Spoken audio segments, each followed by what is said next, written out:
Stanley ولپرٹ کی یہ سوانح حیات محمد علی جناح کو ایک مضبوط، پیچیدہ اور انسانی لیڈر کے طور پہ پیش کرتی ہے۔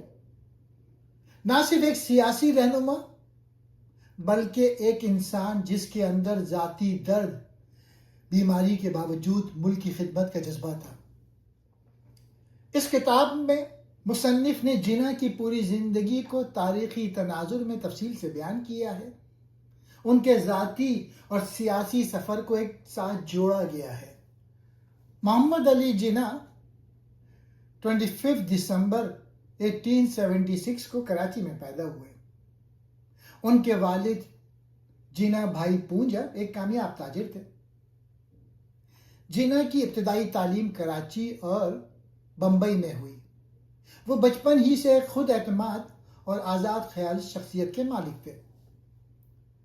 16 سال کی عمر میں وہ کاروبار سیکھنے کے لیے لندن چلے گئے، لیکن وہاں جا کر انہوں نے قانون کی تعلیم حاصل کرنے کا فیصلہ کیا اور لنکن انگس میں داخلہ لیا۔ جناح کا تعلق ایک متوسط مگر محنتی کاروبار گھرانے سے تھا۔ بچپن سے ہی وہ ذہین، سنجیدہ اور خوددار طبیعت کے مالک تھے۔ ان کے والدین نے انہیں اچھی تعلیم دینے کی کوشش کی، جس کا اثر ان کی شخصیت پر پڑا۔ کم عمری میں ہی ان میں قائدانہ صلاحیت نظر آنے لگتی تھی۔ جناح کم عمری میں لندن گئے، جہاں انہوں نے قانون کی تعلیم حاصل کی اور لنکن انگس سے بیرسٹر بنے۔ وہاں انہوں نے برطانوی سیاست اور قانون سیکھا اور دادا بھائی نوروجی جیسے بھارتی رہنماؤں سے متاثر ہوئے۔ بمبئی واپسی اور وکالت کا آغاز۔ 1896 میں بھارت واپس آ کر جناح نے بمبئی میں وکالت شروع کی۔ وہ جلدی کامیاب اور مشہور وکیل بن گئے۔ بہت پیسہ کمایا۔ وہ جدید طرز زندگی گزارتے تھے اور ہندو مسلم اتحاد کے حامی تھے۔ اسی دور میں جناح نے سیاست میں دلچسپی لینا شروع کی۔ 1910 سے 1915 جناح کے پارلیمانی کیریئر کے آغاز کا ذکر ہے۔ جناح 1910 میں امپیریل لیجسلیٹو کونسل کے رکن میں منتخب ہوئے۔ انہوں نے کونسل میں اپنی تقاریر اور منطق سے برطانوی حکومت کو حیران کر دیا۔ ہندو مسلم اتحاد۔ ولپرٹ لکھتے ہیں کہ اس وقت جناح کا بنیادی مقصد کانگریس اور مسلم لیگ کو ایک پلیٹ فارم پہ لانا تھا تاکہ ہندوستان کی آزادی کے لیے متحد جدوجہد کی جا سکے۔ اس دور میں وہ گاندھی اور دیگر رہنماؤں کے ساتھ کام کرتے تھے۔ جناح کو ہندو مسلم اتحاد کا سفیر بھی کہا جاتا تھا، مگر وقت کے ساتھ انہیں محسوس ہوتا ہے کہ کانگریس مسلمانوں کے حقوق کو پوری طرح تسلیم نہیں کر رہی۔ بمبئی سے لکھنؤ 1916 سے 1918۔ یہ جناح کی سیاسی زندگی کا ایک اہم ترین دور تھا۔ میثاق لکھنؤ، جسے انگلش میں لکھنؤ پیکٹ کہتے ہیں، 1916 میں جناح کی کوششوں سے کانگریس اور مسلم لیگ کے درمیان ایک معاہدہ ہوا، جس میں مسلمانوں کے لیے جداگانہ انتخاب کے حق کو تسلیم کیا گیا۔ اس کامیابی پر انہیں ہندو مسلم اتحاد کا سفیر کہا گیا۔ اسی دوران جناح کی زندگی میں رتی بائی آئیں، جناح ان کی محبت میں گرفتار ہوئے اور سماجی رکاوٹوں کے باوجود ان سے شادی کی۔ امرتسر سے ناگپور 1919 سے 1921۔ جناح کے سیاسی نظریات میں تبدیلی اور گاندھی جی کے ساتھ اختلافات بڑھنے لگے۔ تحریک خلافت اور گاندھی جی۔ جب گاندھی جی نے تحریک خلافت اور تحریک عدم تعاون شروع کی تو جناح نے اس کی مخالفت کی۔ ان کا خیال تھا کہ سیاست میں مذہب کو شامل کرنا اور غیر آئینی طریقے اپنانا خطرناک ثابت ہو سکتا ہے۔ ناگپور اجلاس 1920۔ ناگپور میں ہونے والے کانگریس کے اجلاس میں جناح نے گاندھی جی کی پالیسیوں سے اختلاف کیا اور بالآخر کانگریس سے علیحدگی اختیار کر لی۔ یہیں سے ان کی سیاست کا ایک نیا رخ متعین ہوا۔ بمبئی اور دہلی 1922 سے 1924۔ سیاسی تنہائی۔ کانگریس چھوڑنے کے بعد جناح کچھ عرصے الگ تھلگ رہے، لیکن انہوں نے دوبارہ اسمبلی میں اپنی جگہ بنائی۔ آئینی جدوجہد۔ انہوں نے سڑکوں پر احتجاج کے بجائے اسمبلی کے اندر بحث و مباحثے اور قانون کے ذریعے حقوق حاصل کرنے پر زور دیا۔ وہ اب بھی ہندو مسلم اتحاد کے لیے کوشاں تھے۔ جدوجہد اور پریشانی 1924 سے 1926 تک۔ یہ دور جناح کے لیے سیاسی طور پہ کافی کٹھن ثابت ہوا۔ سیاسی گروپ بندی، مسلمانوں کے اندر مختلف گروہ بن چکے تھے، جس کی وجہ سے جناح کے لیے سب کو ایک پلیٹ فارم پہ جمع کرنا مشکل ہو رہا تھا۔ حکومت سے مذاکرات۔ جناح نے برطانوی حکومت سے ہندوستان کے لیے مزید حقوق مانگے، لیکن حکومت کا رویہ سرد رہا۔ اسی دوران ان کی بیگم رتی جناح کے ساتھ ان کے تعلقات میں کشیدگی پیدا ہونا شروع ہوئی، کیونکہ جناح اپنی سیاست میں بہت زیادہ مصروف تھے۔ ٹوٹتے ہوئے خواب 1927 سے 1928۔ جناح کی ذاتی اور سیاسی زندگی کے دو بڑے صدمات، سائمن کمیشن اور نہرو رپورٹ۔ جب سائمن کمیشن ہندوستان آیا تو جناح نے اس کا بائیکاٹ کیا۔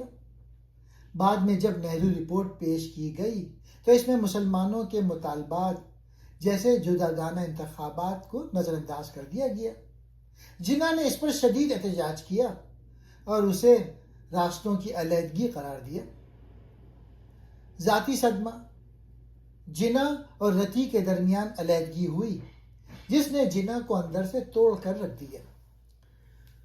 14 نکات اور لندن 1929 سے 1930 تک۔ جناح کے مشہور 14 نکات۔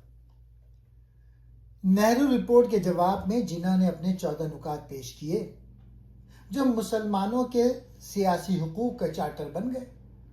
جناح نے واضح کر دیا کہ مسلمانوں کے حقوق کے تحفظ کے بغیر کوئی آئین قبول نہیں ہوگا۔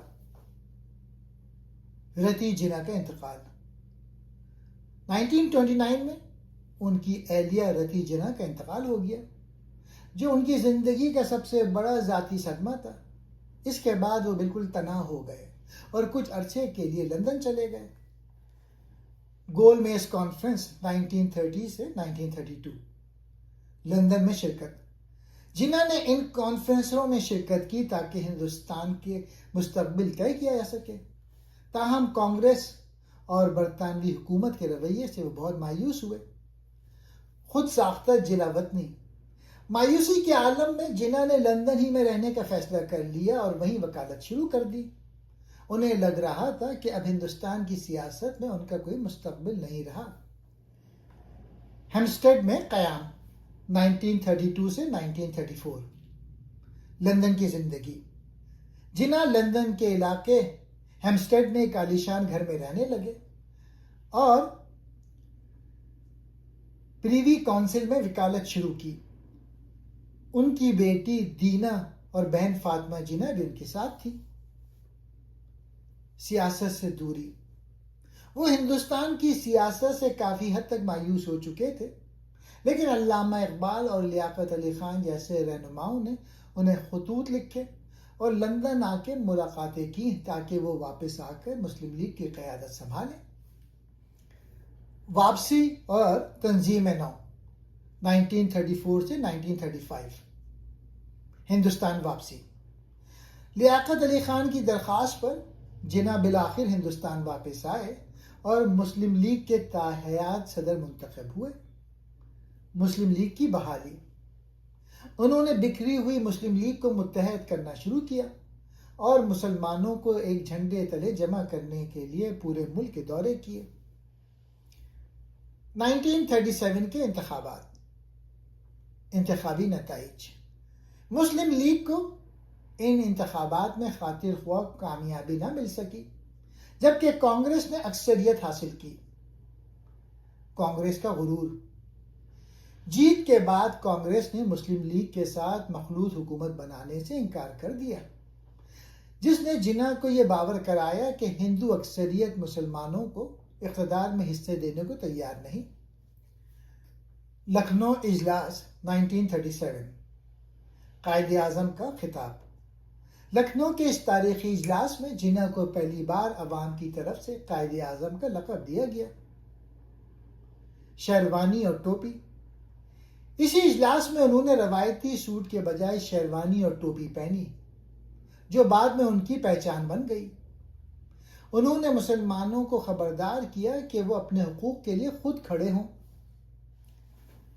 سندھ اور مسلم اتحاد 1938. سندھ کا دورہ. جناح نے سندھ کا دورہ کیا جہاں انہوں نے مسلم اتحاد پہ زور دیا. یہاں سے یہ اشارہ ملنے لگا کہ اب مسلمان محض مراد نہیں بلکہ ایک علیحدہ مملکت کے بارے میں سوچنے لگے ہیں. کانگریس کی پالیسیاں. کانگریس کی حکومتوں کے دوران مسلمانوں کے ساتھ ہونے والے ناروا سلوک مثلاً بندے ماترم اور تعلیمی اسکیموں نے مسلمانوں کو جناح کے اور قریب کر دیا. یوم نجات اور نئے افق 1939. کانگریس وزارتوں کا استعفیٰ. جب برطانوی حکومت نے ہندوستان کو جنگ میں شامل کیا تو احتجاجاً کانگریسی حکومتوں نے استعفیٰ دے دیا. یوم نجات. جناح نے مسلمانوں کو 22 دسمبر 1939 کو یوم نجات منانے کی اپیل کی تاکہ کانگریسی حکومت کے مبینہ مظالم سے چھٹکارے پر شکر ادا کیا جا سکے. اس واقعے نے ثابت کر دیا کہ مسلمان اب ایک منظم قوت بن چکے ہیں. لاہور اور قرارداد پاکستان 1940. لاہور اجلاس. منٹو پارک موجودہ اقبال پارک میں مسلم لیگ کا عظیم الشان اجلاس ہوا. دو قومی نظریہ. جناح نے اپنے صدارتی خطاب میں دو ٹوک الفاظ میں کہا کہ ہندو اور مسلمان محض دو مذاہب نہیں بلکہ دو الگ تہذیبیں اور قومیں ہیں. قرارداد لاہور. مولوی فضل الحق نے وہ قرارداد پیش کی جسے بعد میں قرارداد پاکستان کہا گیا جس میں مسلمانوں کے لیے ایک خود مختار ریاست کا مطالبہ کیا گیا. برطانوی پیشکش اور جناح کا رد عمل 1940 سے 1941. اگست آفر. وائسرائے نے ایک پیشکش کی جسے جناح نے مسترد کر دیا کیونکہ اس میں مسلمانوں کے لیے مکمل اقتدار کی واضح ضمانت نہیں تھی. سیاسی پختگی. جناح نے اس دوران اپنی تمام تر توجہ مسلم لیگ کو دیہاتوں اور شہروں کی سطح پر منظم کرنے پر مرکوز رکھی. کرپس مشن 1942. جنگ کی شدت کے دوران برطانوی حکومت نے سر اسٹفرڈ کرپس کو ہندوستان بھیجا. مذاکرات. کرپس مشن کا مقصد ہندوستان کا تعاون حاصل کرنا تھا. جناح نے اس مشن کو بہت احتیاط سے ڈیل کیا. پاکستان کا اشارہ. اگرچہ کرپس مشن ناکام ہو گیا لیکن اس میں پہلی بار بالواسطہ طور پہ صوبوں کو یونین سے الگ ہونے کا حق دینے کی بات کی گئی جسے جناح نے اپنی ایک اخلاقی جیت سمجھا.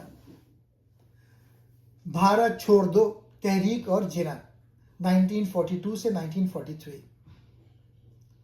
Quit India movement. گاندھی نے انگریزوں کے خلاف بھارت چھوڑ دو تحریک شروع کی. جناح نے اس سے دوری اختیار کی کیونکہ ان کا ماننا تھا کہ یہ تحریک دراصل مسلمانوں کو دبانے کی ایک کوشش ہے. تقسیم کرو اور جاؤ. Divide and quit. جناح نے انگریزوں کو نیا نعرہ دیا کہ وہ ہندوستان کو تقسیم کر کے یہاں سے جائیں. اس دور میں جناح کی صحت گرنا شروع ہوئی لیکن انہوں نے اپنی بیماری کو سب سے چھپا کر رکھا. جناح گاندھی مذاکرات 1944. مذاکرات کا مقصد. گاندھی جی نے جناح سے بمبئی میں ملاقات کی تاکہ کسی سمجھوتے پر پہنچا جا سکے. ناکامی کی وجہ. گاندھی جی چاہتے تھے کہ پہلے انگریز جائیں پھر ہم آپس میں فیصلہ کریں گے جبکہ جناح کا اصرار تھا کہ پہلے تقسیم کا فیصلہ ہو پھر آزادی ملے. یہ مذاکرات ناکام رہے لیکن اس سے جناح کا سیاسی قد کاٹ مزید بڑھ گیا کیونکہ دنیا نے انہیں مسلمانوں کا واحد نمائندہ تسلیم کر لیا. شملہ کانفرنس اور انتخابات 1945 سے 1946. جنگ عظیم کے خاتمے کے بعد انگریزوں نے اقتدار کی منتقلی کے لیے کوششیں تیز کر دی۔ شملہ کانفرنس، وائسرائے لارڈ ویول نے تمام جماعتوں کو بلایا، مگر جناح نے اس وقت تک کسی معاہدے سے انکار کر دیا جب تک مسلم لیگ کو مسلمانوں کی واحد نمائندہ جماعت نہ مانا جائے۔ تاریخی فتح 1945 سے 1946 کے انتخابات میں مسلم لیگ نے مسلمانوں کے لیے مخصوص تقریباً تمام نشستیں جیت کر ثابت کر دیا کہ مسلمان صرف پاکستان چاہتے ہیں۔ کیبنٹ مشن اور ڈائریکٹ ایکشن ڈے 1946، یہ قیام پاکستان سے پہلے کا آخری بڑا سیاسی بحران تھا۔ کیبنٹ مشن، بھارتی وزراء نے ایک منصوبہ پیش کیا جس میں ہندوستان کو 3 حصوں میں تقسیم کرنے کی بات تھی۔ جناح نے اسے قبول کر لیا، لیکن نہرو کے ایک بیان نے اسے سبوتار کر دیا۔ ڈائریکٹ ایکشن ڈے، جناح نے کانگریس کی ہر ڈرمی کے خلاف احتجاج کے لیے 16 اگست کو پرامن احتجاج کی کال دی، مگر کلکتہ میں فسادات پھوٹ پڑے جس نے ثابت کر دیا کہ اب تقسیم ناگزیر ہے۔ وائسرائے ماؤنٹ بیٹن اور تقسیم 1947، لارڈ ماؤنٹ بیٹن کو آخری وائسرائے بنا کے بھیجا گیا تاکہ وہ ہندوستان کی تقسیم کا عمل مکمل کریں۔ 3 جون کا منصوبہ، ماؤنٹ بیٹن نے ہندوستان کی تقسیم کا حتمی منصوبہ پیش کیا۔ جناح نے اسے مختصر اور کٹے پھٹے پاکستان کے طور پہ قبول کیا کیونکہ ان کے پاس اب یہی واحد راستہ تھا۔ آزادی کی قیمت، پنجاب اور بنگال کی تقسیم کے ساتھ ہی بڑے پیمانے پر ہجرت اور قتل و غارت شروع ہوئی جس نے جناح کو بہت زیادہ رنجیدہ کیا۔ گورنر جنرل اور نئی ریاست کی جدوجہد 1947 سے 1948، پاکستان بننے کے بعد جناح پہلے گورنر جنرل بنے، لیکن یہ کانٹوں کی سیچ تھی۔ مسائل کا پہاڑ، لاکھوں مہاجرین کی آباد کاری، اثاثوں کی تقسیم میں ناانصافی اور کشمیر کا مسئلہ۔ جناح نے خرابی صحت کے باوجود دن رات کام کیا۔ آخری خطاب، انہوں نے 11 اگست 1947 کو قانون ساز اسمبلی میں اپنا مشہور ترین تقریر کی جس میں انہوں نے پاکستان کو ایک ایسی ریاست بنانے کا عزم ظاہر کیا جہاں ہر شہری چاہے وہ ہندو ہو یا مسلمان برابر کا حقوق رکھے۔ زیارت اور آخری سفر ستمبر 1948، یہ انتہائی جذباتی اور المناک واقعہ ہے۔ بیماری کی شدت، جناح کو کئی سالوں سے تپ دق ٹی بی تھی، مگر انہوں نے اسے قوم سے چھپائے رکھا۔ آخری دنوں میں وہ آرام کے لیے کوئٹہ اور پھر زیارت چلے گئے۔ وفات، 11 ستمبر 1948 کو انہیں کراچی لایا گیا جہاں ایمبولینس کی خرابی اور شدید گرمی کے عالم میں اس عظیم رہنما نے اپنی جان آفرین کے سپرد کر دی۔ وولپٹ لکھتے ہیں کہ جناح نے وہ کر دکھایا جو تاریخ میں کسی اور نے نہیں کیا، ایک نئی قوم کو جنم دیا اور دنیا کا نقشہ بدل دیا۔ اسٹینلی وولپٹ اپنی کتاب کا اختتام ان مشہور الفاظ پر کرتے ہیں: بہت کم لوگ تاریخ کے دھارے کو بدلتے ہیں، اس سے بھی کم لوگ دنیا کا نقشہ بدلتے ہیں، اور شاید ہی کوئی ایسا ہو جسے ایک نئی قوم بنانے کا اعزاز حاصل ہو۔ محمد علی جناح نے یہ تینوں کارنامے سر انجام دیے۔